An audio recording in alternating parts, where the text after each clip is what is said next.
यदि संत आ जाए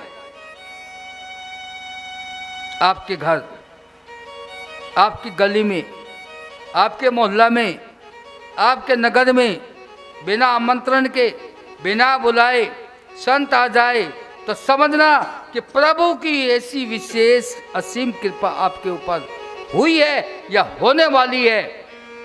जैसे बिना बादल के बारिश आती है ना, उसी प्रकार से यदि बिना बुलाए, बिना आमंत्रण के संत आपके यहाँ आ जाए, तो अपने को सौभाग्यशाली समझ लेना कि कोई अच्छा होने वाला है।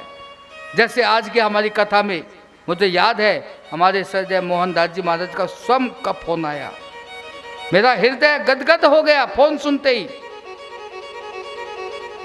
ये होती है संत कृपा, ये होती है महापुरुषों की कृपा। संत को कृपा करनी होती है तो स्वयं दौड़ कर आ जाता है। आप कुछ करो तो सही, थोड़ा भगवान के लिए, उनको रिझाने के लिए तो कदम बढ़ो तो सही, फिर देखो कैसे भगवान की आप पर कृपा होती है। तो आज भगवान जो है चौकीदार बन गए राजा बलि के, और लक्ष्मी जी परेशान।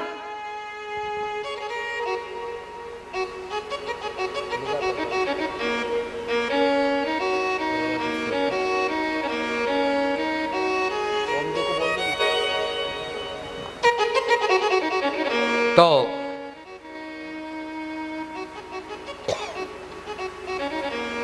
लक्ष्मी जी परेशान, लक्ष्मी जी सोचने लगी कहाँ गए प्रभु। इतनी देर में क्या हुआ, देव ऋषि नारद जी लक्ष्मी के पास पहुंच गई।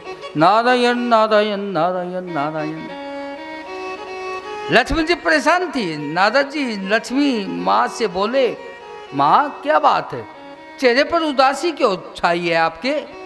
लक्ष्मी जी ने अपनी बात बता दी। बोले कि भगवान ने जाने कहाँ चले गए, बहुत दिनों से पास सामने नहीं आए, घर ही नहीं आए, धाम में नहीं आए अपने। नारद जी बोले, वाह मैया, आपने नहीं मालूम। बोले ना।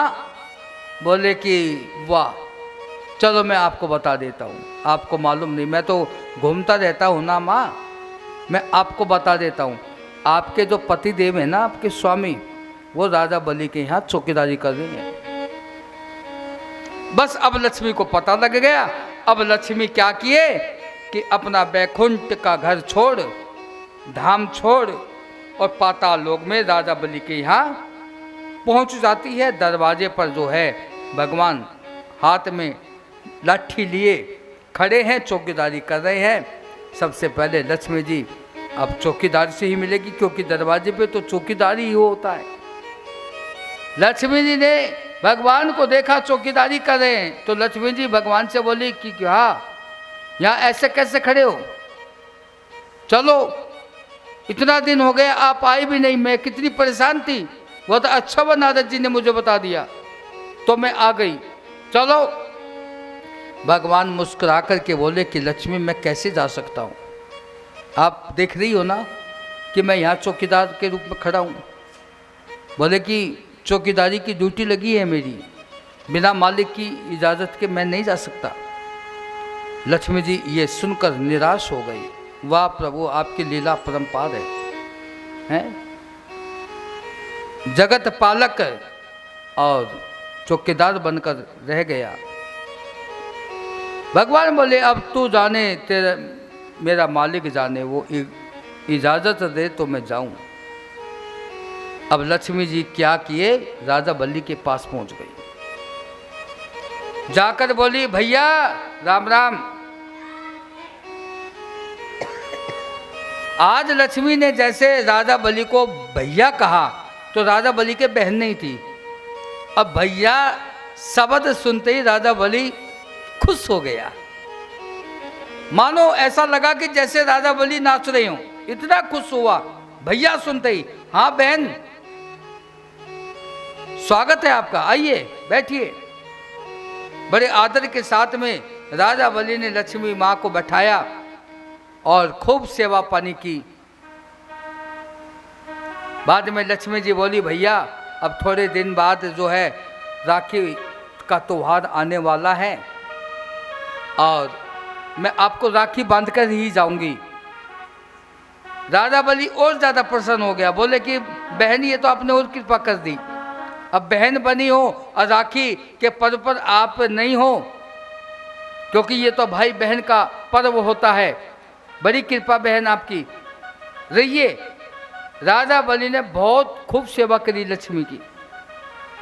राखी का त्योहार आ गया, लक्ष्मी जी ने राजा बलि को रक्षा सूत्र बांधा, राखी बांधी, और राखी बांध के अब इतना खुश हुआ बंधवा के राखी राजा बलि कि आखिर उसके अंतर से एक आवाज निकली, बहन आज मैं उतना प्रसन्न हुआ हूं कि अब तक मेरी कलियों में किसने राखी नहीं बांधी थी, आज पहली बार मुझे राखी बंधी है। बहन इस उपलक्ष्य में आप मुझसे जो मांगोगी वो मैं दूंगा। बस फिर तो क्या था, यही लक्ष्मी चाहती थी। लक्ष्मी ने कहा भैया जो मांगोगी सो दोगे? बोले हाँ बहन जो मांगोगी वही दूंगा। तो लक्ष्मी ने धीरे से बोल दिया, भैया ये जो तेरा चौकीदार है ना, तो इसे दे दे। अब जब ये बात राजा बलि ने सुनी तो लक्ष्मी की तरफ को ध्यान से देखा। अब राजा बलि समझ गए, पहचान गई, बोले ओहो ये मेरी चौकीदार को मांगने वाली कौन आ गई बहन बन के। देखा तो ये तो लक्ष्मी है। राजा बलि मन ही मन सोचने लगे कि पति तो छलिया था ही, पर पत्नी भी छलनी निकली। इसने भी धोखे से आके मेरे को भैया बना के और मुझसे जो है मांग लिया। अब राजा बलि बोले ठीक है बहन, आपने मेरे को राखी बांधी और मुझसे मांगा तो आप ले जा सकते हो। अब लक्ष्मी भगवान के पास आकर बोली मैंने इजाज़त ले ली है, चलो। भगवान बोले अच्छा ठीक है मैं चलता हूँ, पर अब भी एक बात सुन लेना, एक रूप से तेरे साथ जा रहा हूँ, दूसरे रूप से तो मुझे अभी भी यहीं चौकीदारी करनी है। तो सज्जनों आज भी भगवान चौकीदारी कर रहे हैं राजा बलि के यहाँ। आज भी राजा बलि पाताल लोक का राजा है और वहाँ भगवान आज भी लाठी हाथ में लिए चौकीदारी कर रहे हैं। कहने का मेरा तात्पर्य कोई भक्त आप भगवान के लिए कुछ करके तो देखो, फिर भगवान आपके लिए क्या करते हैं। इस प्रकार आपने बावन भगवान की कथा सुनी। आइए एक और सुंदर सी कथा, सूर्यवंश की कथा। श्रीमद् भागवत में मर्यादा पुरुषोत्तम भगवान श्री राम की कथा का श्रवण सुखदेव जी महाराज ने परीक्षित जी को सुनाया, लेकिन वो प्रसंग इतना छोटा प्रसंग सुनाया, इतनी छोटी भगवान राम की कथा सुनाई, कितनी छोटी कथा अभी तक सुखदेव जी ने भागवत में किसी ना भक्त की, ना किसी राजा की, ना किसी भगवान की इतनी छोटी कथा अभी तक नहीं सुनाई।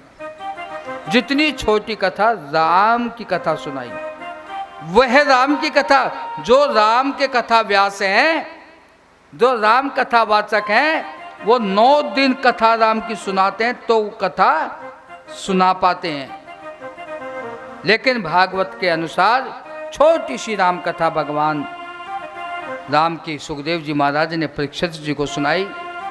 समय का अनुसार मैं भी इस राम कथा को भले ही भागवत में छोटी सी सुनाई है, पर मैं राम कथा का आनंद लिया करता हूँ। मुझे बड़ा आनंद आता है। मेरे राम बहुत ही ऐसे भगवान राम हैं कि उनका नाम लेने में भी आनंद की अनुभूति होती है, उनका गुणगान करने में आराम मिलता है। ऐसे मेरे राम की कथा का कहने का मुझे ऐसा मन होता है कि मैं उनकी कथा आपको सुनाई जाऊं, क्योंकि मेरा उद्देश्य कथा सुनाने का ही नहीं होता, स्वयं सुनने का भी होता है। वो अति आनंद राम की कथा में हमको मिलता है, लेकिन समय का भी अभाव है और कथा में भी, भागवत में भी राम की कथा अति संक्षेप में है।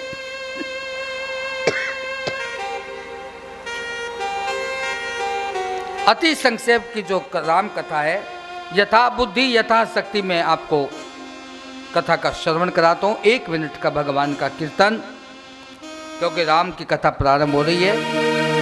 कि राम सिया राम जय जय राम, राम सिया राम जय जय राम। बोलो राम सिया राम, सभी बोले सिया राम जय जय राम, राम सिया राम जय जय राम।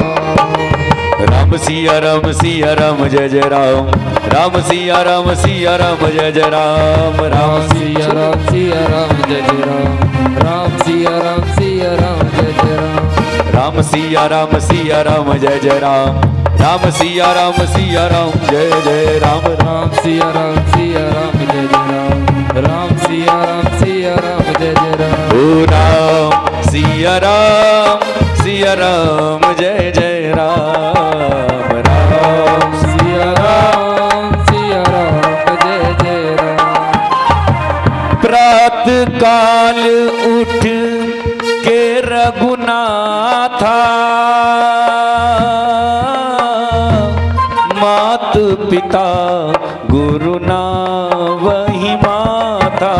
राम सिया राम जय जय राम, राम सिया राम जय जय राम। रघुकुल रीत सदा चली आई, प्राण जाए पर बचन न जाई। राम सिया राम जय जय राम, राम सिया राम जय जय राम।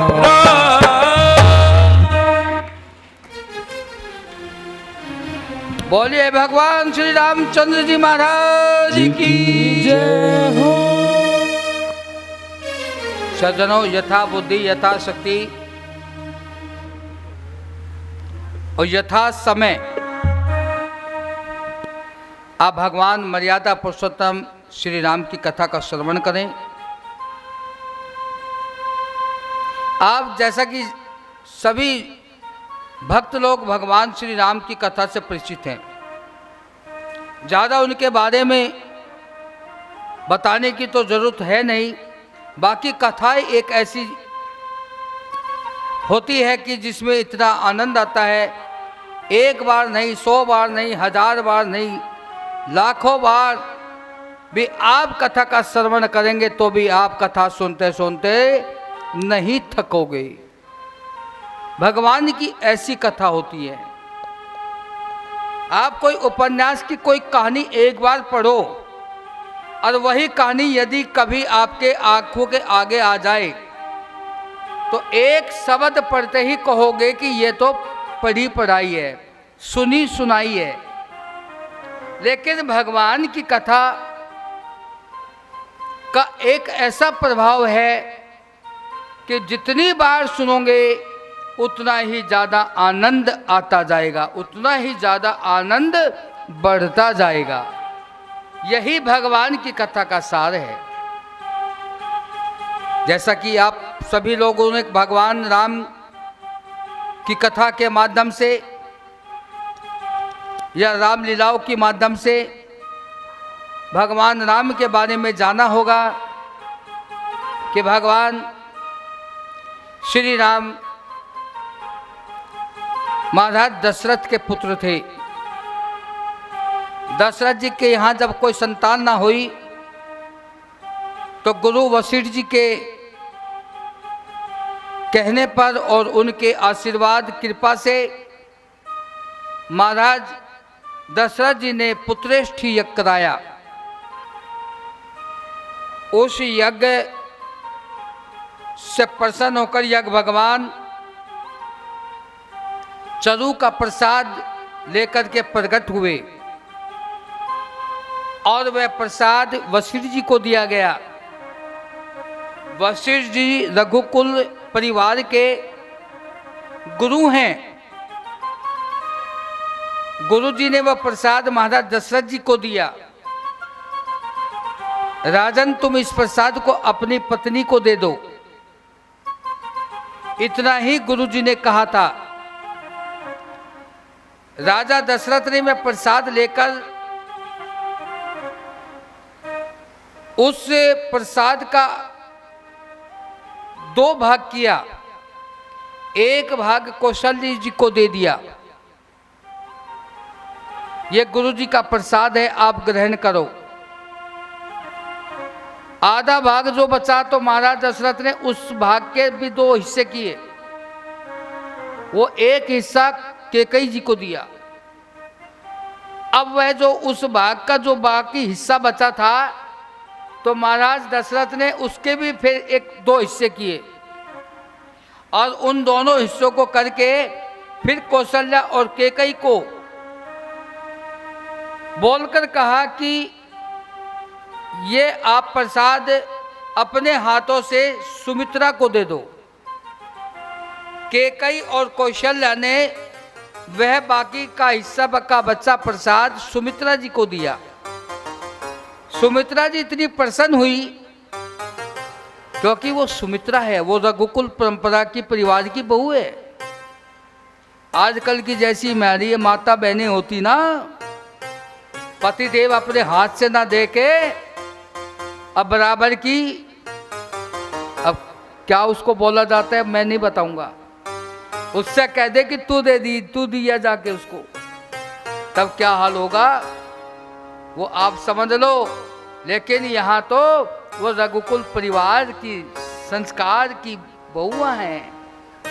महाराज दशरथ ने वो बाकी का बचा हिस्सा का जो भाग था वो कैकेयी और कौशल्य जी को बुलाकर कहा कि इस प्रसाद को आप सुमित्रा को दो।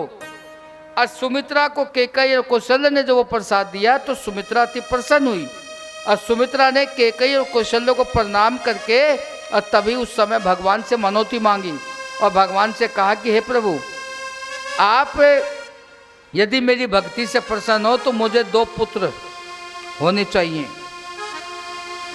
एक पुत्र मैं माँ कौशल्या की सेवा में सौंप सकूं, दूसरे पुत्र को मैं माँ कैकेयी की सेवा में सौंप सकूं। ऐसा भाव सुमित्रा का था। भगवान हमारे आपके जो मन में शुभ संकल्प होता है, शुभ कामना होती है, उसको जल्दी सुनते हैं। ये सुमित्रा की अपनी एक मन की कामना थी, भगवान की कृपा हुई।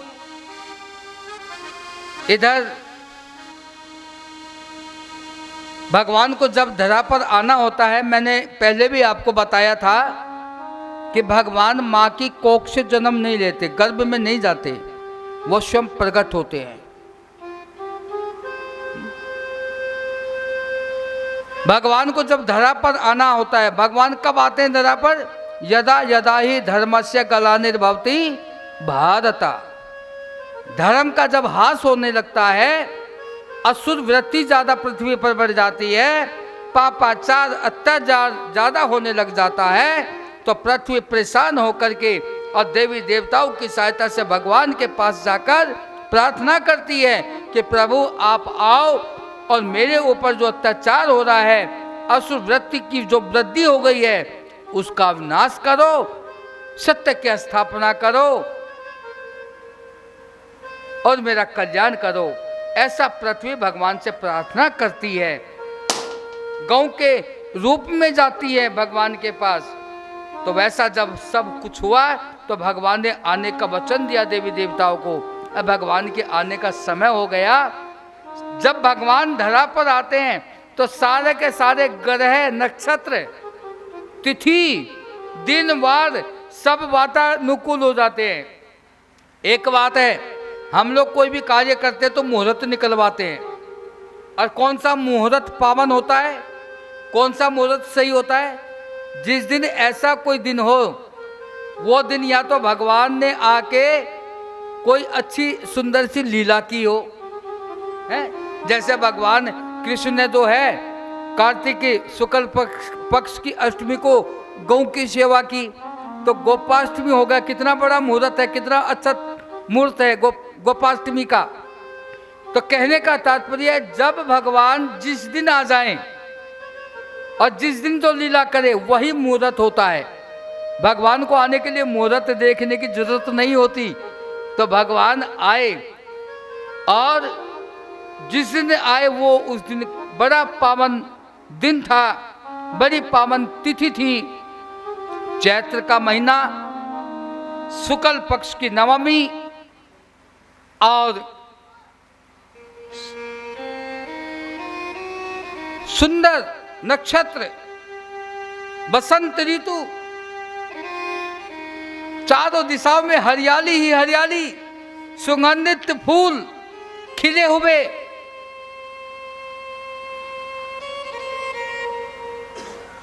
और उस समय पर दोपहर के 12 बजे भगवान आकर के कौशल्या माँ के यहाँ प्रकट हो जाते हैं। भय प्रगट कृपाला दीन दयाला कौशल्या हितकारी। गाऊंगा नहीं, समय का अभाव है, क्योंकि आज भगवान कृष्ण का जन्म है। आज नंद उत्सव भी हमको मनाना है, खुशियां मनानी है। मन तो वो कह रहा है कि बोल जाऊं, पर नहीं बोलूंगा। पर आप समझ गए कि भगवान जन्म नहीं लेते, वो प्रकट होते हैं। तो भगवान प्रकट हो गए कौशल्या के महल में, कौशल्या के यहाँ पर। जब भगवान प्रकट हुए तो चतुर्भुज रूप में प्रकट हुए। अब कौशल्या जी ने भगवान के आगे हाथ जोड़ के प्रणाम करके कहा, प्रभु आप आ तो गए, पर मेरे वचनों के अनुसार आपने वचनों का पालन नहीं किया। भगवान बोले क्यों? बोले कि आपने वचन दिया था, वरदान दिया था कि मैं आपके यहाँ बालक बनकर आऊंगा, तो आप बालक बनकर नहीं आए, आप तो बाप बनकर आए हो।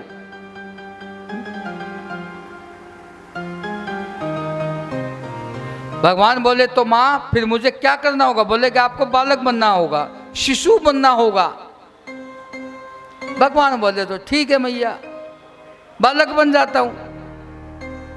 अब भगवान जो है चतुर्भुज रूप से बालक बन गए। अब बालक तो बन गए, पर भगवान रोए नहीं। जब बच्चा पैदा होता है तो बच्चा रोता है, और यदि वो बच्चा ना रोए तो फिर उसको हॉस्पिटल में उसका इलाज कराया जाता है कि बच्चा क्यों नहीं रोया। अब भगवान राम बालक तो बन गए, लेकिन बच्चा तो इसलिए रोता है कि वो संसार में जैसा आता है ना, तो उसको माया से डर लगता है। वो विचार करता है, क्योंकि गर्भ में वो वचन देता है भगवान को कि हे प्रभु, इस बार मैं ऐसी गलती नहीं करूंगा, जल्दी से जल्दी इस नरक कुंड से बाहर कर, और बाहर आकर मैं जो है आपका भजन करूंगा, आपकी माया में नहीं रहूंगा।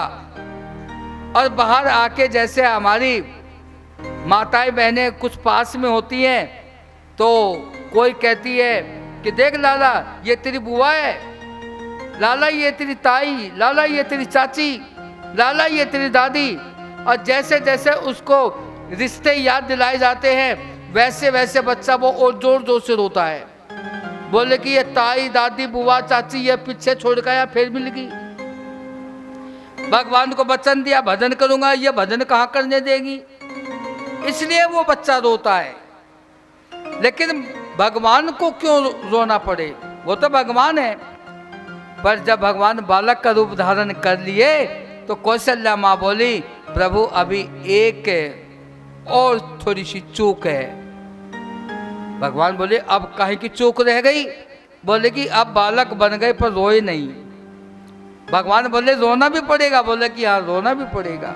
आप नहीं रहोगे तो बराबर पड़ोसी को कैसा पता लगेगा कि मेरे लाला हुआ है। तो भगवान ने जो है फिर रोने की लीला की है, भगवान रोने लगे। भगवान के रोने पर जो है कौशल्या के महल में सभी को मालूम हो गया कि कौशल्या जी ने पुत्र को जन्म दिया। सारी अयोध्या में सूचना हो गई। उधर कैकेयी ने भी एक पुत्र को जन्म दिया, सुमित्रा ने 2 पुत्रों को जन्म दिया। गुरुजी को बुलाकर के नामकरण किया। कौशल्य के पुत्र का नाम राम रखा, कैकेयी के पुत्र का नाम भरत रखा, और सुमित्रा के 2 जो पुत्र थे उनमें से एक का नाम लक्ष्मण रखा और छोटे का नाम शत्रुघ्न रखा। इस प्रकार महाराज दशरथ के यहाँ 4 पुत्र उत्पन्न हुए। महाराज दशरथ की ख्याति चारों दिशाओं में फैली थी, उनका जय जयकार होता था। लेकिन अब तो वो 4 पुत्रों के पिता भी हो गए। सब समय सही चल रहा था। एक दिन विश्वामित्र जी आकर के राम को मांग लिए, क्योंकि उस समय जब विश्वामित्र जी संतों के साथ में यज्ञ कराते थे तो उस यज्ञ को विध्वंस करने के लिए, विघ्न डालने के लिए राक्षस लोग आकाश मार्ग से आकर बाधा डालते थे, विघ्न डालते थे। तो वशिष्ठ जी, विश्वामित्र जी अपने यज्ञ को पूर्ण कराने के लिए, विश्वामित्र जी जान चुके थे कि भगवान जगत के मालिक इस धरा पर पधार चुके हैं और वही ये यज्ञ पूर्ण करा सकते हैं, और वे राक्षसों का उद्धार करने, राक्षसों का वध करने आए हैं। तो विश्वामित्र जी ने आकर महाराज दशरथ जी के पास राम को मांग लिया। महाराज दशरथ जी ने मना कर दिया, बोले कि गुरुजी, इतने छोटे से बालक को जिसके मुख में दूध के दांत हैं, मैं उसको कैसे भेज सकता हूं? हाँ, आप मुझे साथ लेकर चलो। आप इंद्र से भी मुझे युद्ध करने को कहोगे तो मैं इंद्र से भी युद्ध कर लूंगा, और ये तो मेरे लिए कोई बड़ा काम नहीं है। मैं चलने को तैयार हूं, पर मैं अपने राम बालक को नहीं भेजूंगा, क्योंकि बालक है। अब दशरथ जी नहीं जानते कि जो दशरथ के घर में जो बालक है वो बाप है, वो जगत का मालिक है, वो जगत का पालक है। लेकिन विश्वामित्र जी जानते थे। विश्वामित्र जी ने बार बार कहा, आखिर वशिष्ठ जी समझ गए कि यदि विश्वामित्र एक क्रोधी, गुस्से वाले ऋषि हैं, बार बार मना करने पर मेरे शिष्य राजा दशरथ का अहित हो सकता है।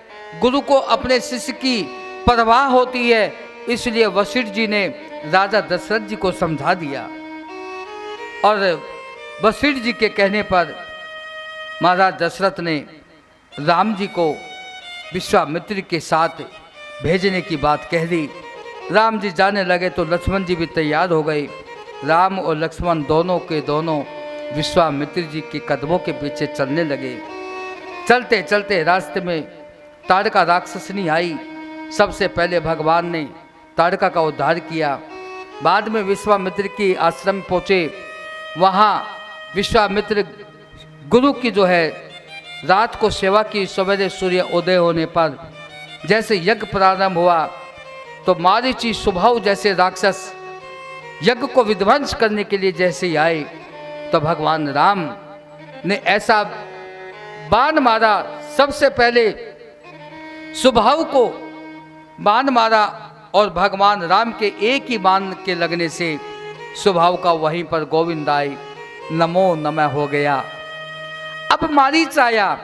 भगवान ने सोचा कि यह मारीच मायावी है और ये रावण का मामा है, और आगे बहुत सारी अभी लीला भी करनी है।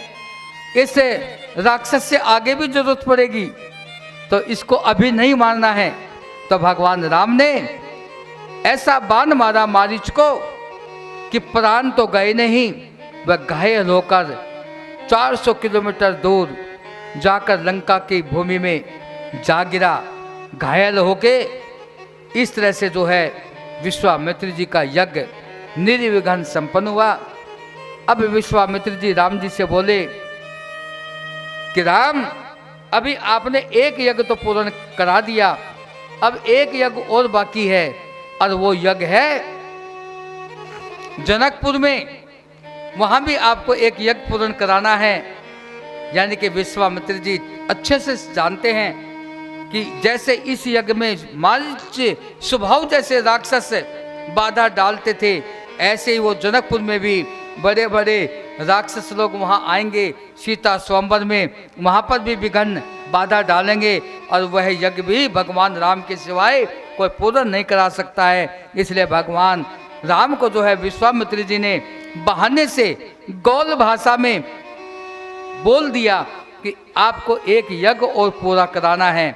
यदि सीधे स्वभाव से विश्वामित्र जी भगवान राम से ऐसा बोले होते कि जनकपुर भी चलना है, वहाँ पर सीता स्वयंवर है, तो शायद ऐसा बोलने से राम विश्वामित्र जी को जाने से मना कर सकते थे, क्योंकि वो एक राजा के पुत्र हैं, वो भी एक राजा है। और कोई राजकुमार हो या राजा हो बिना आमंत्रण के बिना बुलाए किसी दूसरे राज्य में नहीं जाता है। लेकिन यहाँ विश्वामित्र जी ने अपने शब्दों को सुधार करते हुए गौल भाषा में राम जी को बोल दिया, राम जी आपने एक यज्ञ पूर्ण कराया, अब एक यज्ञ भी आपको जो दूसरा जनकपुर का यज्ञ है वो भी आप ही को पूर्ण कराना है। तो भगवान राम और लक्ष्मण विश्वामित्र जी के साथ जनकपुर आए।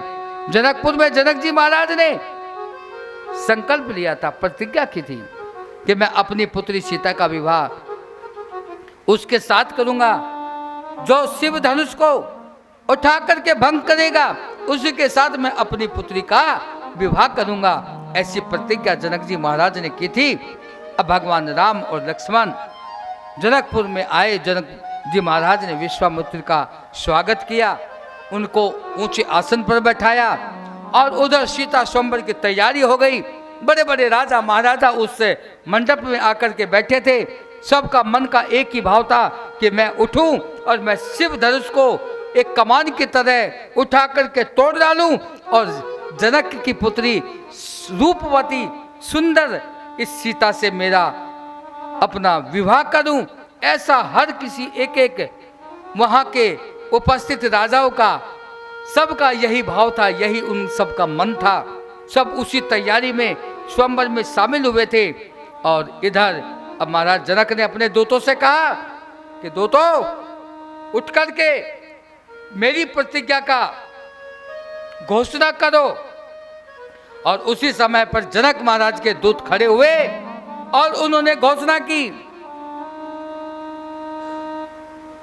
कि जनकपुर के सीता स्वयंवर में पधारे हुए सभी राजाओं और महाराजाओं, मैं आपके सामने जनक महाराज के द्वारा की गई प्रतिज्ञा की घोषणा करता हूं। आप समस्त राजाओं महाराजाओं ध्यान दो करके सुनो। इस मंडप में रखा गया जो शिव धनुष है उसको उठा करके जो भंग करेगा उसी के साथ में जनक की लाडली जनक की पुत्री सीता का विवाह होगा। जब यह घोषणा की गई बस फिर तो क्या था, उस स्वयंवर में बैठे राजा महाराजा अपनी अपनी भुजाओं को देखने लगे, कोई मुछ बनाने लगे, कोई दंड बैठक मारने लगे।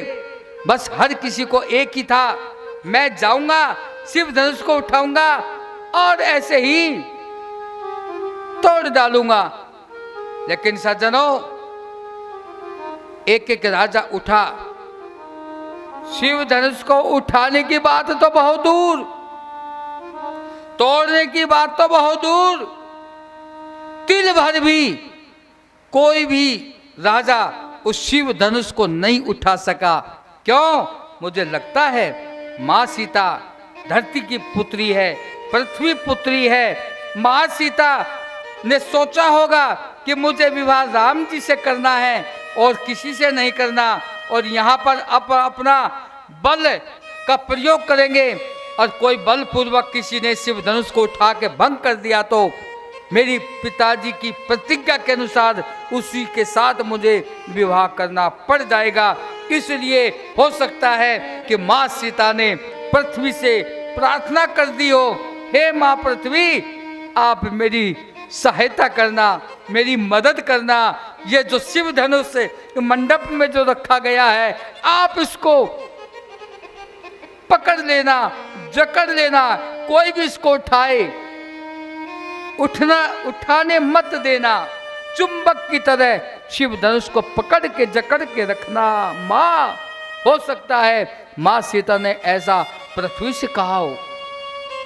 इतने बड़े बड़े राजा महाराजा, कई कई राजाओं में तो हजारों हाथियों का बल था, सबने बल का प्रयोग किया, लेकिन कोई भी राजा शिव धनुष को भंग करने की तो बात क्या, तिल भर भी उठा नहीं सका।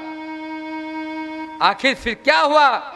महाराज जनक खड़े होकर के बोला कि इस सीता स्वयंवर में पधारे हुए राजा और महाराजाओं, सुनो, मुझे नहीं पता था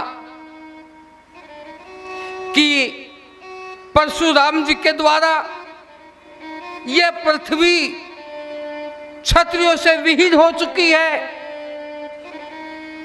मुझे नहीं पता था कि इस पृथ्वी पर कोई क्षत्रिय नहीं रहा है, और यदि मुझे ऐसा पता होता तो कदापि भी मैं ऐसी प्रतिज्ञा नहीं करता। क्या मेरी पुत्री कुंवारी रहेगी? क्या मेरी पुत्री का विवाह नहीं होगा? ऐसा कह करके जनक जी महाराज उदास हो गए। और ये जब जनक जी महाराज ने ये बात कही तो सज्जनों, उस भरी सभा में आए हुए सभी राजा महाराजा मौन थे, चुप थे, लेकिन लक्ष्मण जी से नहीं रहा गया। उतनी देर में लक्ष्मण जी खड़े हो गए, और खड़े होकर के लक्ष्मण जी ने कहा, महाराज क्षमा करना, बिना आज्ञा के बोल रहा हूं, बड़े भाई भी बैठे हैं, गुरुजी भी बैठे हैं, आज्ञा मर्यादा का उल्लंघन कर रहा हूं, बिना आज्ञा के बोल रहा हूं, पर मुझसे बर्दाश्त नहीं हो रहा है, इसलिए बोलना पड़ रहा है। सुनो महाराज, आप क्या कहते हो कि यह पृथ्वी सूरवीरों से विहीन हो चुकी, क्षत्रियों से हीन हो चुकी? महाराज, अभी आपको पता नहीं, मुझसे बड़े बड़े भी बहुत बैठे हैं, मैं उन बड़ों की बात नहीं करता। आपकी बात सुनकर मुझे लगता है कि मैं तुरंत जाऊं और जैसे बचपना में कमान उठाकर तोड़ देता था ना, उसी तरह से शिव धनुष को उठाकर और क्षणों में इसको भंग कर दूं, ऐसा मेरा मन करता है। महाराज, जब लक्ष्मण जी ये बात बोले तो भगवान राम नीचे गर्दन करके सोचने लगे कि कुछ ज्यादा ही बोल गया। विश्वामित्र जी को भी थोड़ा सा आश्चर्य सा हो रहा था, इतनी देर हो गई, तो आखिर अब विश्वामित्र जी को बोलना ही पड़ा। उठौ नाथ भंजवे भव चापा, उठाऊ नाथ भंजऊ भव चापा, उठौ नाथ भंजवे भव चापा, उठऊ नाथ भंजऊ भव चापा, मेटहूँ तात जनक परितापा, मेटहूँ तात जनक परितापा, उठहु नाथ भंजवे भव चापा, उठहु नाथ भंजऊ भव चापा। राम, उठो और शिव धनुष को उठा करके महाराज जनक की प्रतिज्ञा को पूरा करो।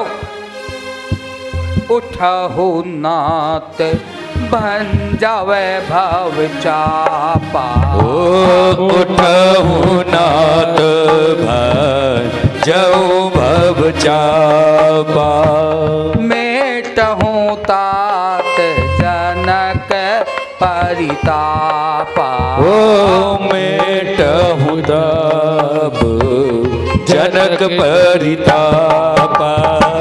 विश्वामित्र जी ने कहा था कि राम उठो और महाराज जनक जी की प्रतिज्ञा को पूर्ण करो, लेकिन इतना सुनते राम जी नीचे गर्दन करके बैठ गए।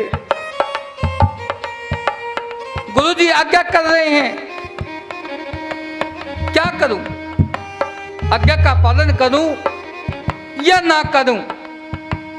लेकिन जब दूसरी बार फिर कहा विश्वामित्र जी ने कि उठहु नाथ बन जावे भव चापा, उठहु नाथ भजऊ भव चापा, मेटहु तात जनक परितापा, मेटहु तात जनक परितापा। विश्वामित्र जी ने कहा कि राम उठो, जाओ शिव धनुष को उठा करके भंग कर दो। भगवान मर्यादा पुरुषोत्तम श्री राम विश्वामित्र जी की वचन सुनकर तुरंत खड़े हो उठे, देर नहीं लगाई और शिव धनुष के पास जा पहुंचे। और उस समय उस मंडप में उपस्थित सभी राजा महाराजा वो सब के सब देख रहे थे। ओ हम इतने बड़े बलवान, बड़ी बड़ी मूंछों वाले, बड़े बड़ी छाती वाले, बड़ी बड़ी भुजा वाले, ऐसे हम बलवान राजा हजारों हाथियों का बल रखने वाले, देवराज इंद्र को पराजित करने वाले, हमसे शिव धनुष तिल भर नहीं उठा। और ये बालक ऐसी नरम नरम कमल कमल कली जिस बालक की हो, मुख में दूध के दांत दिखाई दे रहे हो, और ये बालक इस शिव धनुष को उठाएगा, भंग करेगा। वाह! सब के सब आश्चर्यचकित होकर के राम जी को देखने लगे। और जैसे राम जी शिव धनुष के पास आके खड़े हो गए तो नीचे गर्दन करके खड़े हो गए। सोचने लगे क्या करूं, गुरु जी की आज्ञा का पालन करूं या मर्यादा का पालन करूं? क्योंकि गुरु जी ने यहां आने के लिए हमको बताया नहीं था कि बेटा वहां जाकर के सीता जी के साथ तुझे विवाह करना होगा।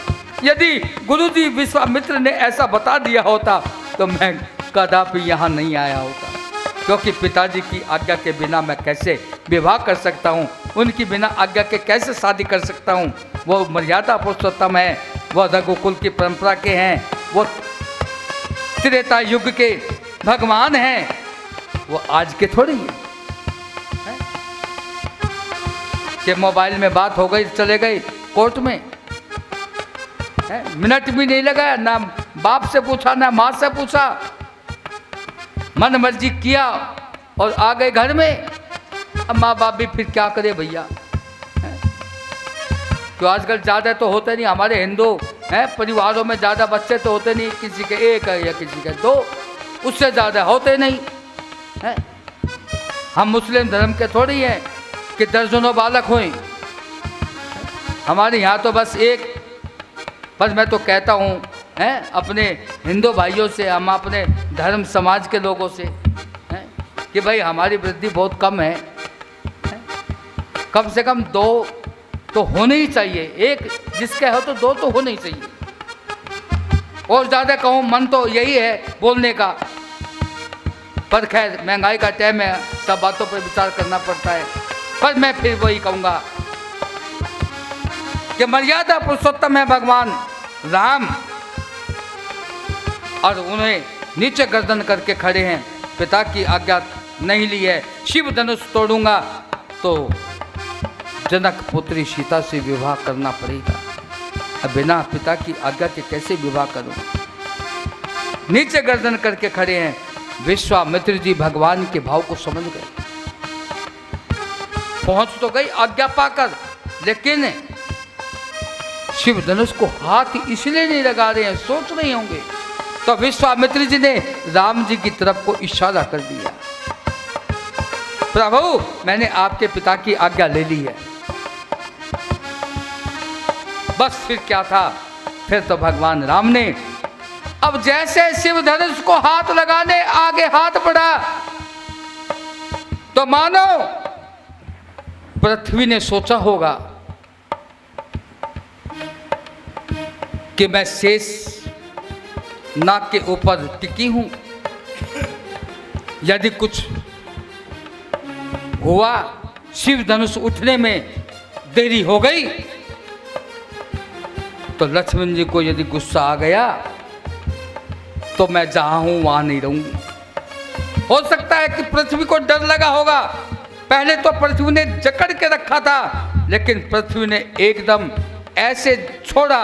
अब जरा आप ध्यान देना है, कोई चीज कस के पकड़ के रखी हो किसी ने है, और दूसरे ने अपनी तरफ खींचा हो, और यदि एकदम छोड़ दिया जाए तो फिर क्या होता है? वही हाल शिव धनुष का हुआ।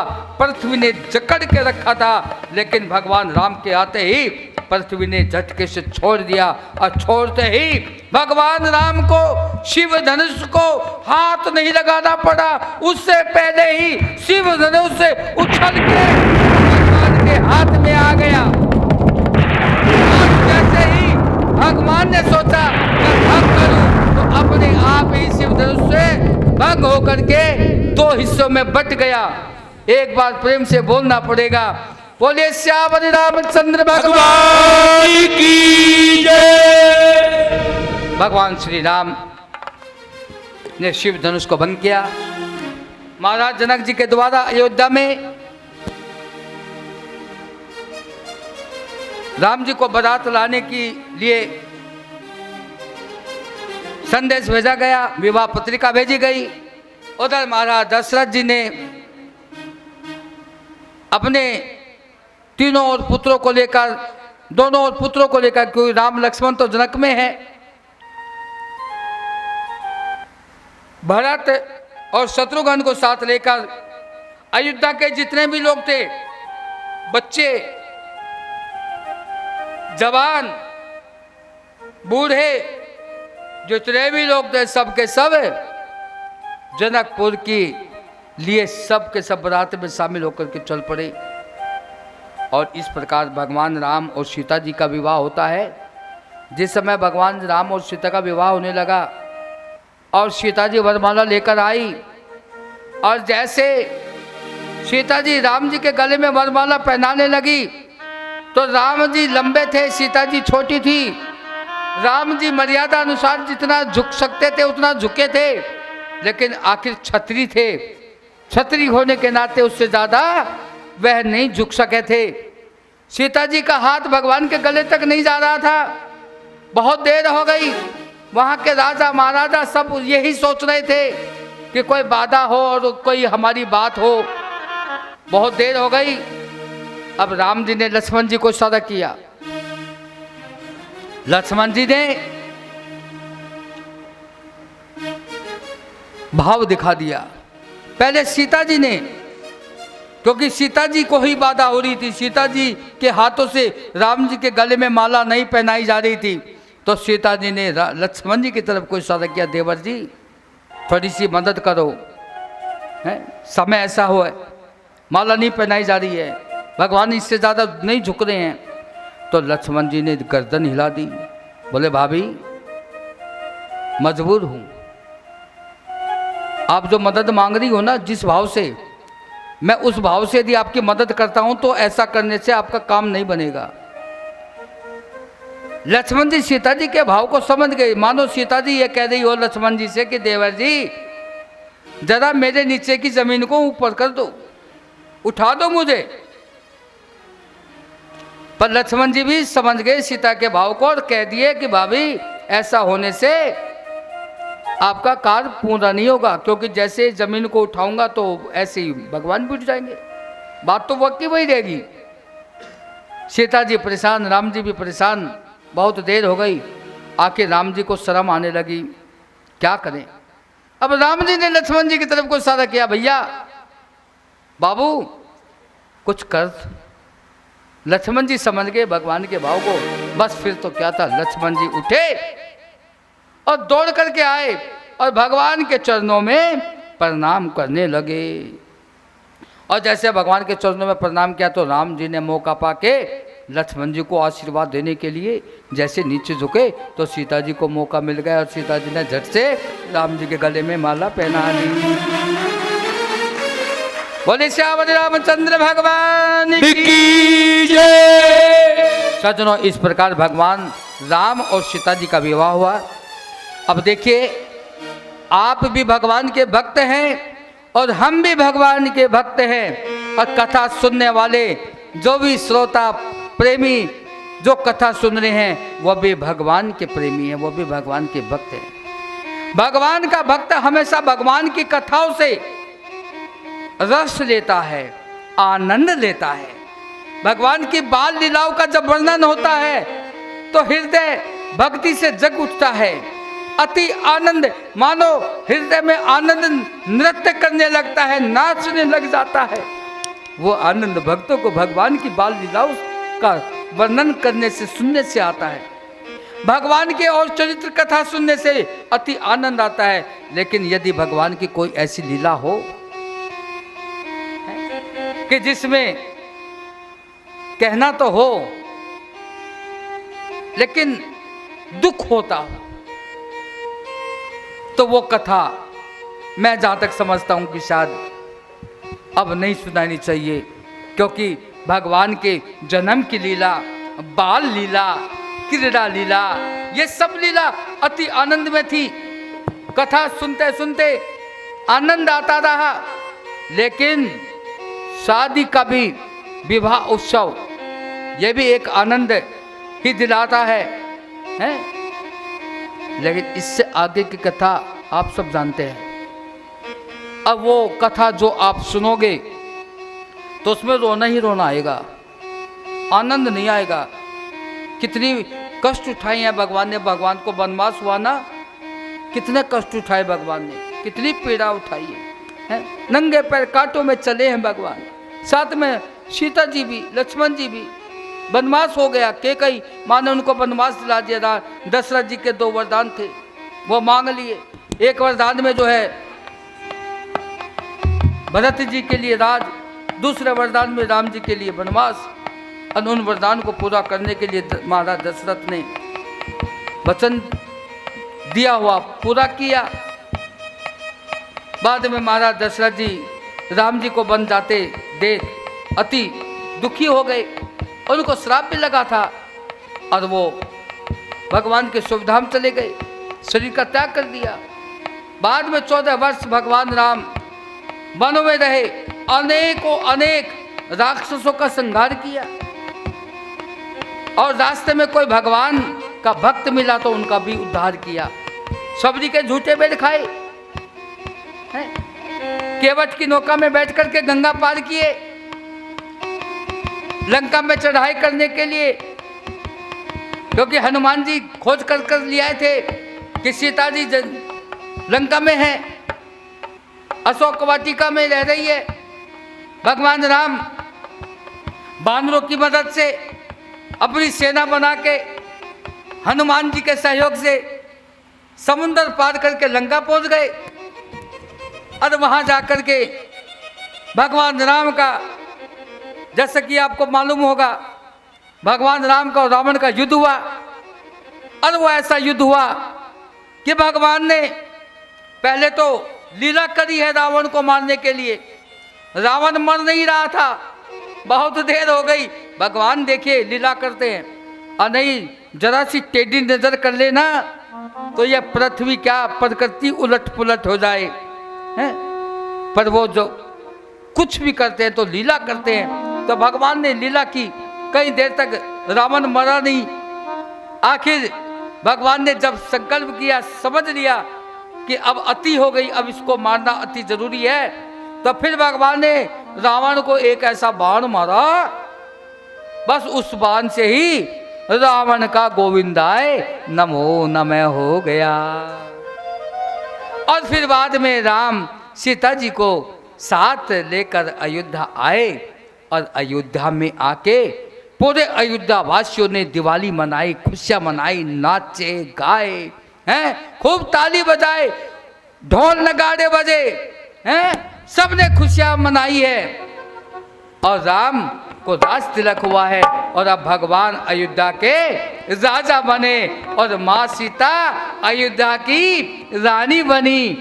एक बार फिर प्रेम से जय जयकार लगा दो। बोलो श्याम रामचंद्र भगवान की जय। सज्जनों, इस प्रकार आप लोगों ने संक्षेप में मैंने आपको फिर भी बहुत कुछ सुना दिया। भागवत में तो कुछ है ही नहीं, राम जी की कथा बहुत, बस केवल राम जी का नाम ही लिया है। ऐसी कथा भागवत में बहुत संक्षेप में है। मैंने फिर भी अपने आनंद लेने के लिए है, स्वांत सुखाय के लिए जो है, फिर भी यथाशक्ति यथा बुद्धि और यथा समय राम कथा आपको सुनाई। अब आगे भागवत के क्रम के अनुसार बढ़ते हैं। और जो कल मैंने आपको घोषणा की थी कि आज भगवान श्री कृष्ण का जन्म उत्सव है, नंद उत्सव है, आइए कथा के माध्यम से हम वहाँ तक पहुँच जाते हैं और फिर आज हम सब खुशियाँ मनाएंगे, खूब लूटेंगे लुटाएंगे, नाचेंगे नचाएंगे। आज नंद उत्सव है, मेरे कान्हा का जन्म है।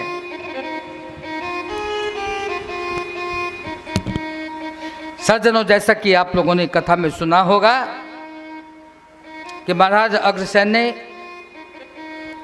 अपनी पुत्री देवकी का विवाह वसुदेव जी के साथ किया। देवकी का भाई कंस वो बड़ा दुराचारी अत्याचारी था। तो कंस अपनी बहन देवकी को विदा करने के लिए बड़े प्यार के साथ रथ में बैठा विदा कर रहा था, स्वयं छोड़ने जा रहा था। रास्ते में आकाशवाणी होती है, अरे दुष्ट कंस, जिस बहन देवकी को तू इतने बड़े प्यार से ले विदा करने जा रहा है, इसका 8वां पुत्र तेरा काल होगा। ये जैसे आकाशवाणी हुई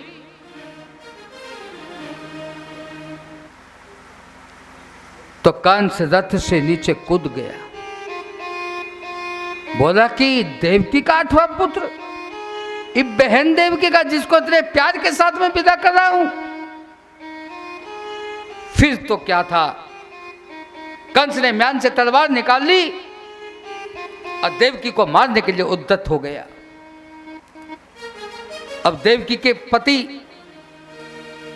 भगवान के पिता वासुदेव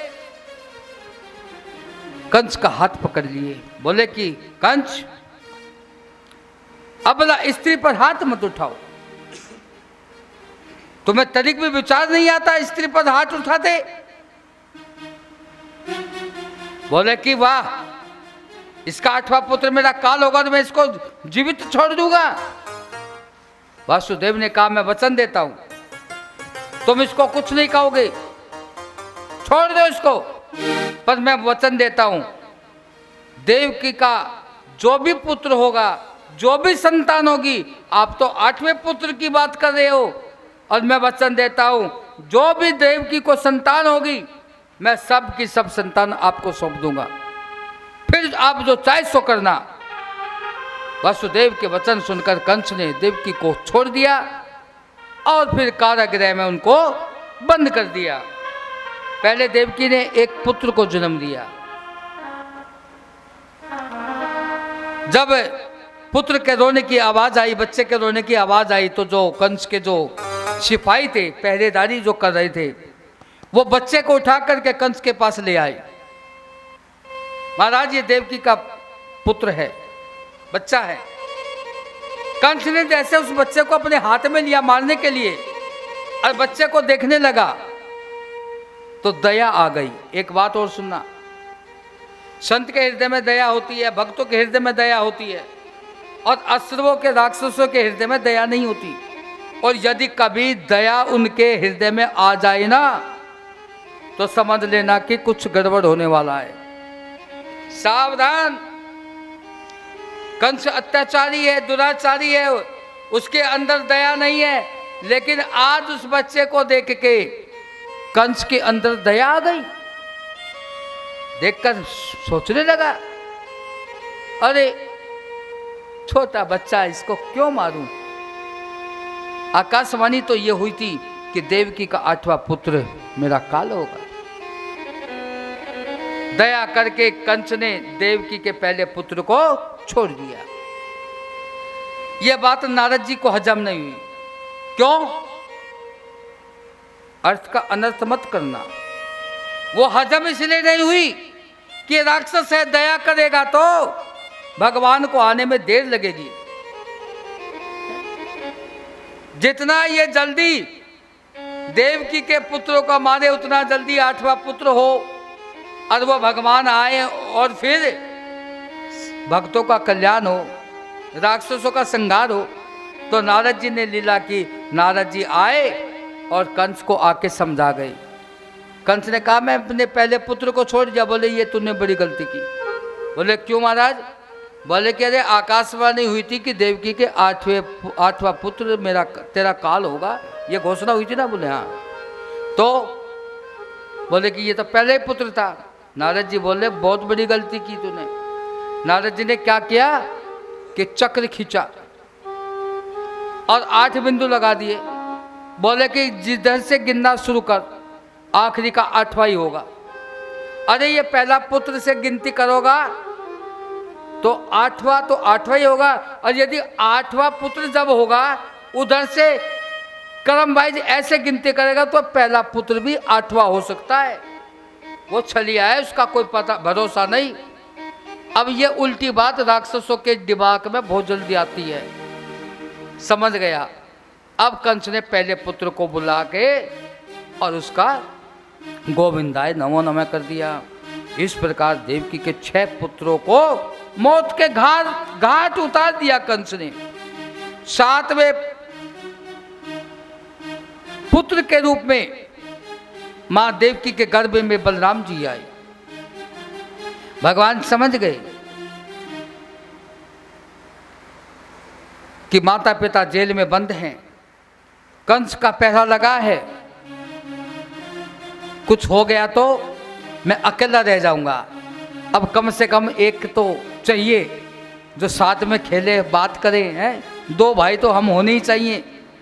इसलिए भगवान ने योग माया को कहा कि माया देवकी के गर्भ को उठा के और मां रोहिणी के गर्भ को स्थापित करा दे। माया ने देवकी के गर्भ को उठाया और मां रोहिणी के गर्भ में स्थापित कर दिया।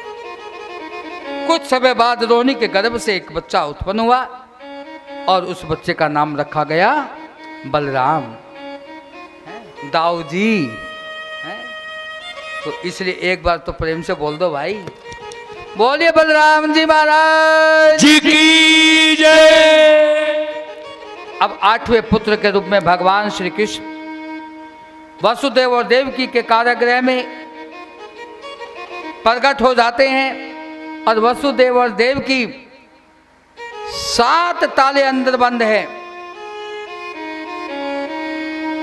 7 गेटों के ताले लगे हैं और हाथ और पैर में जकड़ियां, जंजीर पड़ी हैं, जंजीर में जकड़े हैं। भगवान 8वें पुत्र के रूप में मां देवकी के यहां जेल में प्रकट हो जाते हैं।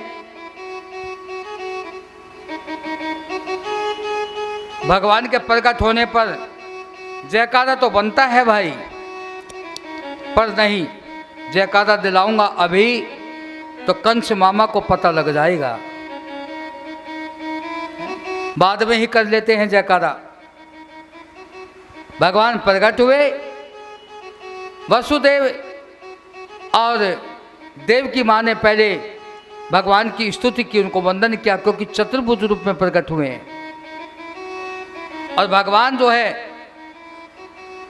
प्रकट हुए तो वसुदेव और देवकी ने प्रणाम करके और प्रार्थना की कि प्रभु आपने दर्शन दिया, हम धन्य हैं। अब भगवान ने सामने से कह दिया कि मैं 8वें पुत्र के रूप में तुम्हारे यहाँ बालक के रूप में प्रकट हो रहा हूँ। माँ देवकी रोने लगी, हे प्रभु मेरे 7 पुत्रों को कंस भाई ने मौत के घाट उतार दिया। आपकी रक्षा भगवान करे कैसे हो। भगवान ने सब कुछ कह दिया। मैं जैसे ही प्रकट होऊंगा तो आपके हाथ पैरों की बेड़ियां टूट जाएंगी, सारे ताले खुल जाएंगे, पहरेदार सो जाएंगे। पिताजी, आप मुझे गोकुल में नंद भवन में, नंद महल में, यशोदा जी की गोद में जाकर सो पाना।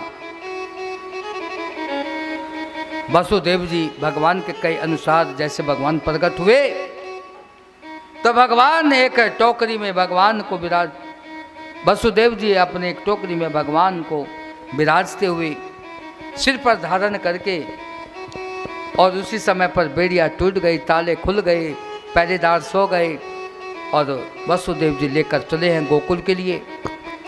रास्ते में यमुना जी आई। यमुना जी को अति प्रसन्नता हुई, आज मेरे द्वार मेरे भगवान आए हैं, परम सौभाग्य है मेरा। मैं भगवान की स्तुति करूंगी, उनको वंदन करूंगी, उनको प्रणाम करूंगी। जैसे वसुदेव जी भगवान को लिए जा रहे थे और वैसे ही यमुना जी उफान लाने लगी भगवान को चरण छूने के लिए। शेष जी ऊपर से छाया किए हैं क्योंकि बारिश हो रही है। भगवान ने मनी मनी यमुना जी से कहा कि तुझे जो अपना काम करना है जल्दी कर, प्रणाम चरण छूने है तो छू। भगवान ने अपने चरणों को नीचे लटका दिया और बाद में शांत हो जाना, मेरे पिताजी को कुछ नहीं होना चाहिए। यमुना ने भगवान के चरण छुए और शांत हो गई। वासुदेव जी भगवान को लिए पार हो गए और गोकुल में नंद भवन में जाके, और माँ यशोदा की गोद में योग माया सोई थी।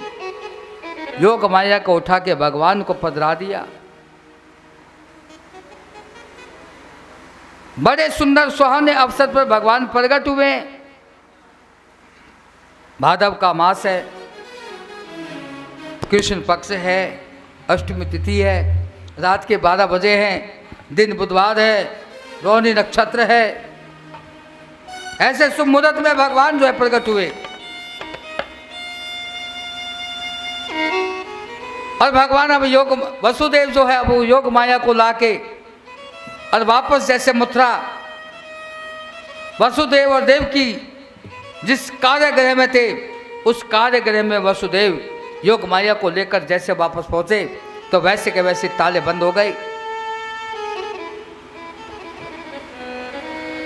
पहरेदार जग गए, जेड़िया और वो जो बेड़ियां थी वो वसुदेव और देवकी के हाथों और पैरों में अपने आप से फिर लग गई।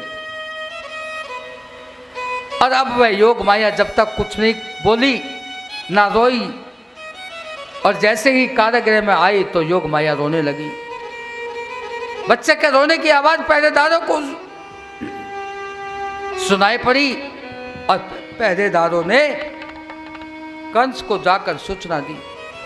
कंस ने इस बार तो बहुत कड़ा प्रबंध किया था क्योंकि ये देवकी का 8वां पुत्र है, यही मेरा काल है। कंस ने आदेश किया देवकी के होने वाले पुत्र को मेरे पास जल्दी से जल्दी लाया जाए।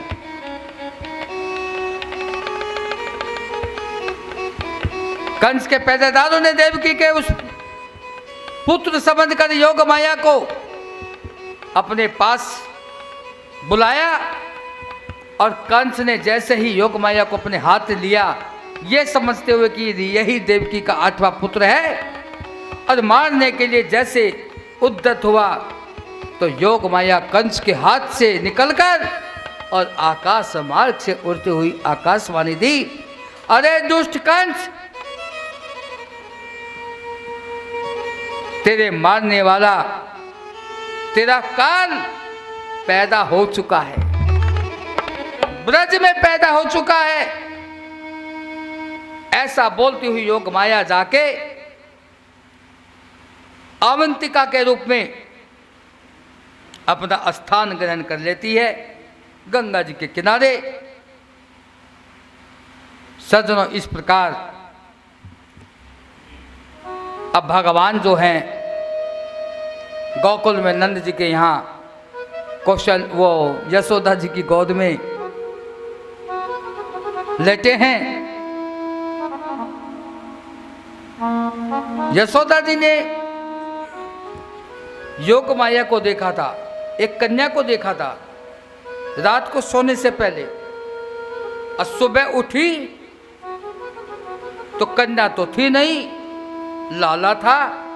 अब यशोदा सोचने लगी कि ये क्या हुआ, रात को छोरी हुई और ये छोरी से छोरा कैसे बन गया है?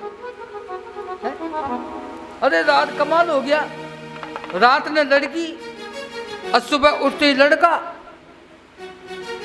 बस यशोदा की खुशी का ठिकाना नहीं रहा। यशोदा जी ने सूचना नंद जी को दी और नंद जी के माध्यम से पूरी गोकुल में सूचना पहुंच गई, नंद जी के लाला हुआ है।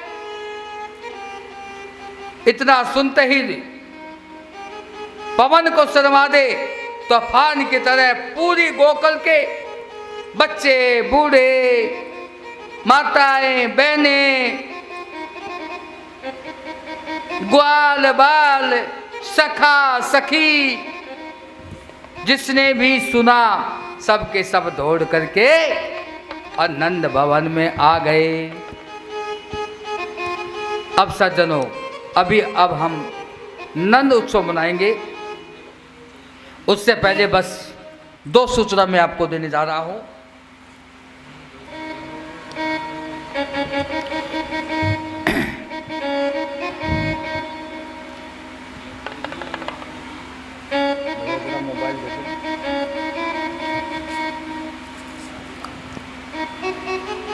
कल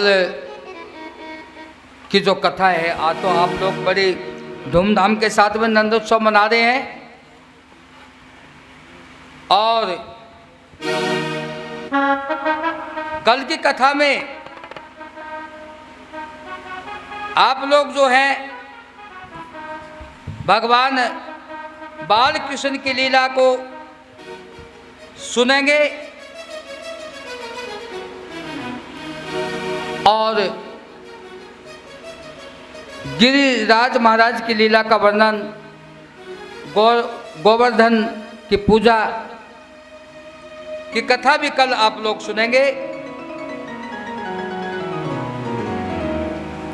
बड़ा अति आनंद, प्रभु की गुरु महाराज की बड़ी कृपा, इतनी सुंदर कथा हो रही है। और ये कथा आप ही नहीं, हमारे बहुत अनन्य प्रेमी भक्त लोग इस कथा को अपने घर बैठे सुन रहे हैं। ज़्यादा से ज़्यादा भक्तों के मेरे पास फोन आ रहे हैं, मैसेज आ रहे हैं, गुरुजी बहुत सुंदर प्रोग्राम, बहुत अच्छा प्रोग्राम। मुझे बड़ा गर्व है इस चीज़ का कि ये कथा हमारी इस बार जो है दूर दूर, नगर नगर, गांव गांव जा रही है। सब लोग बड़ी श्रद्धा से युक्त होकर के और बैठे इस कथा को देख रहे हैं। तो आइए, बहुत सारे यजमानों का सहयोग इस कथा में हमें प्राप्त है और हमारे अपने श्रद्धालु प्रेमी यजमानों के सहयोग से ही ये कथा सफल हो रही है। मैं चाहूँगा कि इस व्यासपीठ से मैं बार बार अपने उन यजमानों को बहुत बहुत धन्यवाद के साथ आशीर्वाद प्रदान करता रहूं। भगवान उनको खूब सुख सुविधा, सुख समृद्धि दे। और अब मैं बताने जा रहा हूं कि आज के भागवत का जो प्रसाद है वो श्रीमती रिंकी देवी धर्मपत्नी श्री संजीव जग्गा जी लखनऊ से, श्रीमती अंजू देवी धर्मपत्नी श्री रविंदर जी जांगिड़ दिल्ली से, श्रीमती कलावती देवी गर्ग धर्मपत्नी श्री महावीर प्रसाद जी गर्ग हिसार हरियाणा से,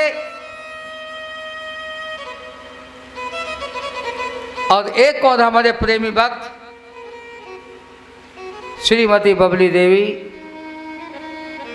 धर्मपत्नी स्वर्गीय श्री वेद प्रकाश जी गाजियाबाद से। आज आपके सहयोग से आज के प्रसाद का वितरण भगवान कान्हा के जन्म उत्सव पर क्या जा रहा है, आप परम सौभाग्यशाली है। प्रसाद देने वाले भक्तों का भी मैं आशीर्वाद प्रदान करता हूँ, साधुवाद प्रदान करता हूँ। आपका बहुत समय लिया, जितना भी अभी थोड़ा समय हम सब लोग आनंद लें, खुशियाँ मनाएं। आइए नंद उत्सव मनाएं, सभी प्रेम के साथ गाए। नंद के आनंद भयो, जय कन्हैया लाल की, नंद के आनंद भयो, जय कन्हैया लाल की, नंद के आनंद भयो, जय कन्हैया लाल की। हाथी दिनो घोड़ा दिनो और दिनी पाल की। ऐसे बात नहीं बनेगी। देखिए भगवान का जन्म उत्सव, मैंने कल भी आपको बताया था कि यदि भगवान का जन्म उत्सव धूमधाम के साथ, खुशियाँ के साथ आप लोग मनाएंगे तो मेरे भगवान, मेरे ठाकुर आपके घरों में आपसे ज्यादा खुशियाँ मनाएंगे, वही धूम मचाएंगे। लाला के होने की खुशी आपके घर में भगवान देंगे और उससे ज्यादा खुशी भगवान आपके घरों में मनाएंगे। इसलिए धूम से मनाए, प्रेम के साथ गाए। हाँ, जय कन्हैया लाल की, नंद के आनंद भयो, जय कन्हैया लाल की, ओ नंद के आनंद भयो, जय कन्हैया लाल की, ओ हाथी दिनी घोड़ा दिनी और दिनी, लाल की, ओ हाथी दिनी घोड़ा दिनी और दिनी, लाल की, ओ नंद के आनंद भयो, जय कन्हैया लाल की, ओ नंद के आनंद भयो, जय कन्हैया लाल की, ओ हाथी दिनी घोड़ा दिनी और दिनी, लाल की, वो कौन कुदिनी हाथी घोड़ा, कौन कूदी पाल की, कौन कूदी हाथी घोड़ा, कौन गति पाल की, हर बच्चन को हाथी घोड़ा, बूढ़न को पाल की, बच्चन को हाथी घोड़ा, बूढ़न को पाल की, ओ नंद के आनंद भयो, जय कन्हैया लाल की, ओ नंद के आनंद भयो, जय कन्हैया लाल की, ओ नंद के आनंद भयो, जय कन्हैया लाल की, ओ नंद के आनंद भयो, जय जय कन्हैया लाल लाल की। आनंद तो सब लेते ही रहेंगे, झांकी का भी हमको आनंद लेना है। कल माखन चोरी की सुंदर सी झांकी का भी हम आनंद करेंगे। समय अपनी गति से चलता रहता है, महाराज जी भावों में बह जाते हैं। आइए तो चलते हैं। आज वसुदेव जी आ रहे हैं कन्हैया सरकार को लेकर के। उसके बाद नंद उत्सव बड़ी धूमधाम से मनाएंगे कि नंद भवन में देखो सखियों मारे माखन गोला, रात रात अनहोनी हो गई छोरी बन गयो छोरा।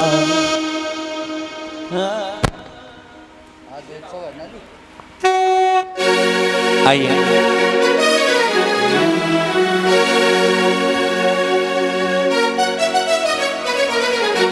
एक बार सभी कह दो बधाई हो।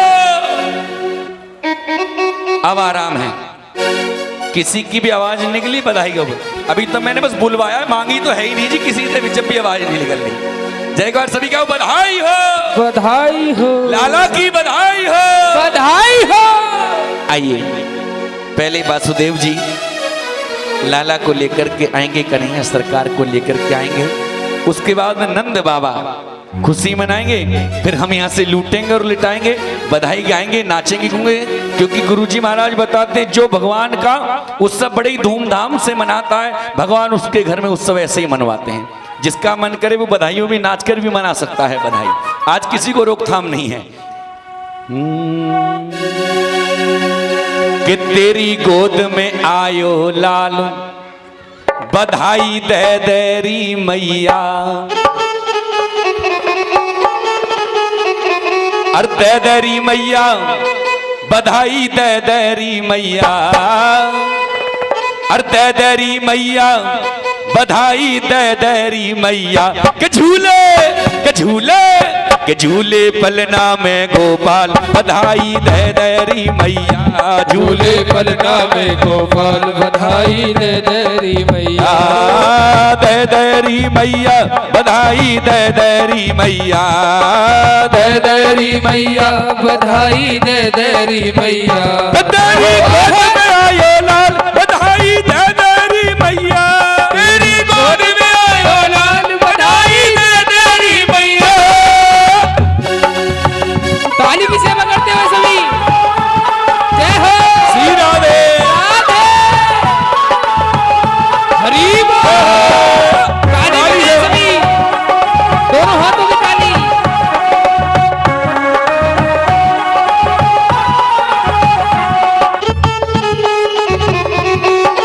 बधाई हो श्री राधे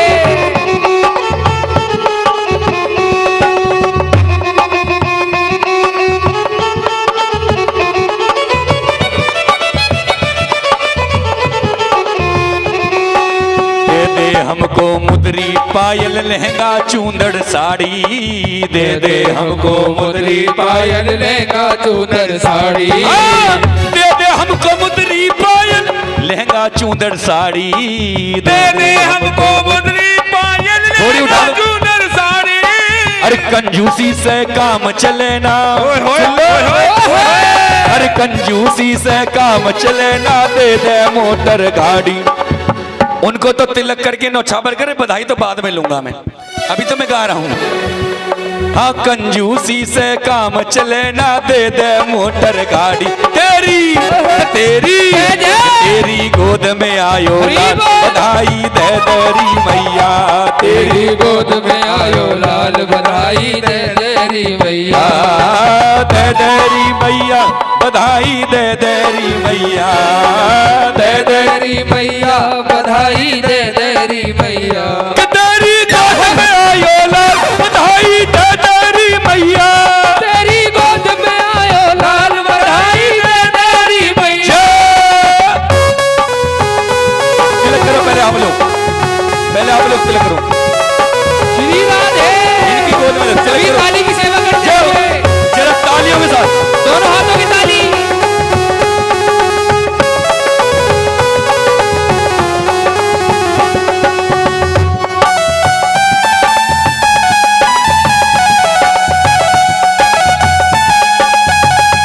टोकरे में ले लो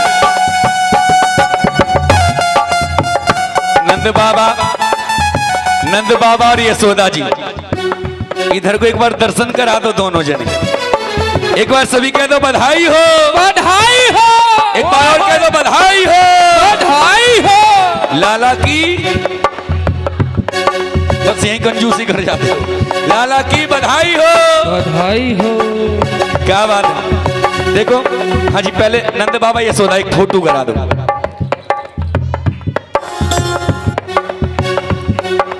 मोबाइल ले लो मोबाइल ले लो मनु सागर मन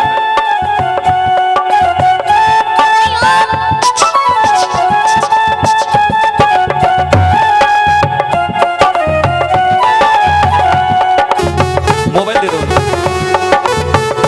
टोकरे में ले लो एक मिनट स्टॉप लाला को टोकरे में ले लो सबको दर्शन करवा दो जो भी नजर तारना चाहेंगे तार लेंगे ऐसे थोड़ी सूखी सूखी बधाई होगी हाँ जिनको भी नजर तारनी है लाला की नजर तार सकते हैं जो भी आपकी श्रद्धा हो 1 लाख 2 लाख 10 5 लाख सब दे दो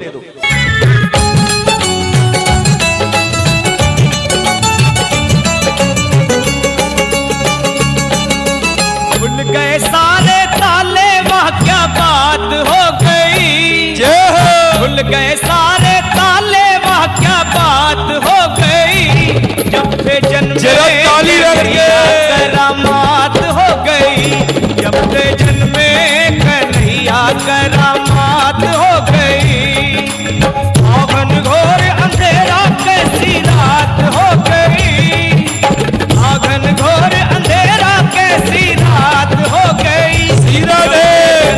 कन्हैया करामात हो गई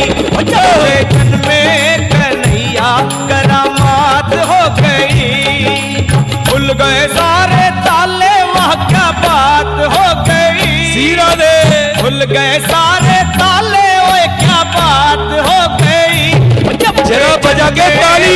कन्हैया करामात हो गई, जब बेडन में कन्हैया करामात हो गई। क्या बात है, ताली सेवा करते हो।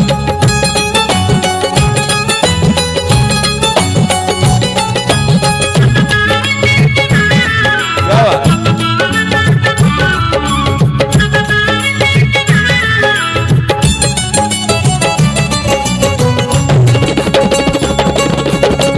बंदी खाना जन्म लिए काना, वो द्वापर का जमाना पुराना। बंदी खाना जन्म लिए काना, वो द्वापर का जमाना पुराना। ताले लगाना वो पहरे बैठाना, सुन के मैं बधाई आई हो। यशोदा मैया दे दो बधाई। लाला की सुन के मैं आई, यशोदा मैया दे दो बधाई। जय हो। विशाल भैया, विशाल भैया, ऐसे नहीं। अगर घर में जब कुआ पूजन होता है, लाला होता है, ऐसे बैठते हो सब। जरा एक बार खड़े होकर के बधाई तो तुम खूब दे दो, मुझे टेंशन नहीं, दो या मत दो, पर एक बार नाच कूद करके।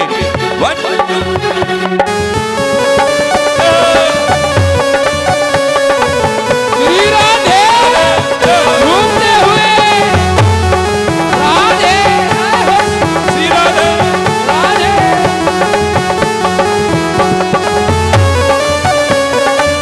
सभी मस्ती के साथ ताली बजाते हुए श्री राधे।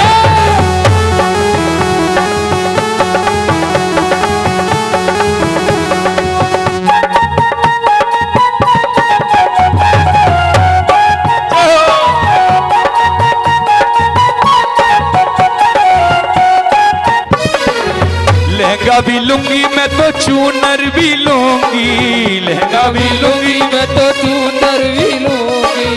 लहंगा भी लूंगी मैं तो चूनर भी लूंगी, लहंगा भी भी लूंगी मैं तो चूनर भी लूंगी। चूनर भी लूंगी, चूनर भी लूंगी। चूनर भी लूंगी। चूनर भी लूंगी। लहंगा भी लूंगी मैं तो चूनर भी लूंगी, लहंगा भी। भी लूंगी मैं तो चूनर भी लूंगी। और चूंदर की चोली की लूंगी सिलाई, यशोदा मैया श्री दे दो राधे। बधाई। चोला की सुन के मैं आई, यशोदा मैया दे दो बधाई। कचकू की लूंगी सिलाई, यशोदा मैया दे दो बधाई। चोला की सुन के जय हो प्यारे। बधाई हो। मस्ती में ताली बजाते हुए क्या बात है? अभी 4-5 जने ये भी हैं जी। बधाई हो। ले लो बधाई बढ़ रही है महाराज सिंह जी के हाथ से, आगे ले लो सभी। जय हो। मन्नू आज सबकी ले लेंगे। जय हो। कैलाश भैया भी सबकी दे दी। जय हो।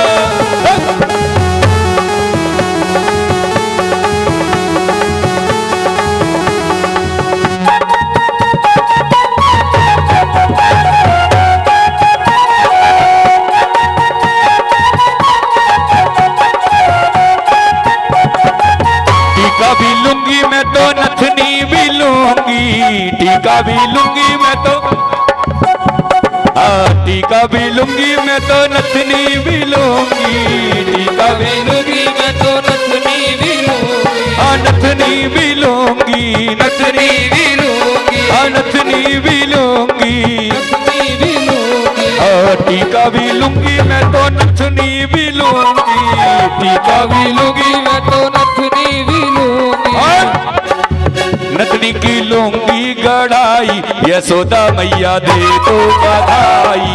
नथनी की लूंगी